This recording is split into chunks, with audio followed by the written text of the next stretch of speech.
ನಾನು GHPS ಸುಗನಪಾಳ್ಯದಲ್ಲಿ ಓದುತ್ತಿದ್ದೇನೆ. ನಾನು 3ನೇ ತರಗತಿಯಲ್ಲಿ ಓದುತ್ತಿದ್ದೇನೆ. ನಾನು ಈಗ ಹೇಳುತ್ತಿರುವುದು ಬಣ್ಣದ ತಗಡಿನ ತುತ್ತೂರಿ ಪದ್ಯವನ್ನು. ಬಣ್ಣದ ತಗಡಿನ ತುತ್ತೂರಿ ಕಾಸಿಗೆ ಕೊಂಡನು ಕಸ್ತೂರಿ. ಸರಿಗಮ ಪದನಿಸ ಊದಿದನು, ಸನಿಗಪ ಮಗಳಿಸ ಊದಿದನು. ತನಗೆ ತುತ್ತೂರಿ ಇದೆಯೆಂದ, ಬೇರಾರಿಗೂ ಅದು ಇಲ್ಲೆಂದ. ಕಸ್ತೂರಿ ನಡೆದನು ಬೀದಿಯಲ್ಲಿ, ಜಂಬದ ಕೋಳಿಯ ರೀತಿಯಲ್ಲಿ.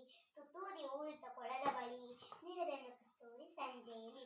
ಜಾರಿತು ನೀರಿಗೆ ತುತ್ತೂರಿ, ಗಂಟಲು ಕಟ್ಟಿತು ನೀರೂರಿ.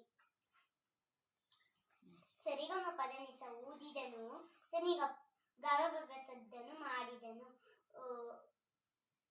ಬಣ್ಣವು ನೀರಿನ ಪಾಲಾಯ್ತು, ಬಣ್ಣದ ತುತ್ತೂರಿ ಬೋಳಾಯ್ತು.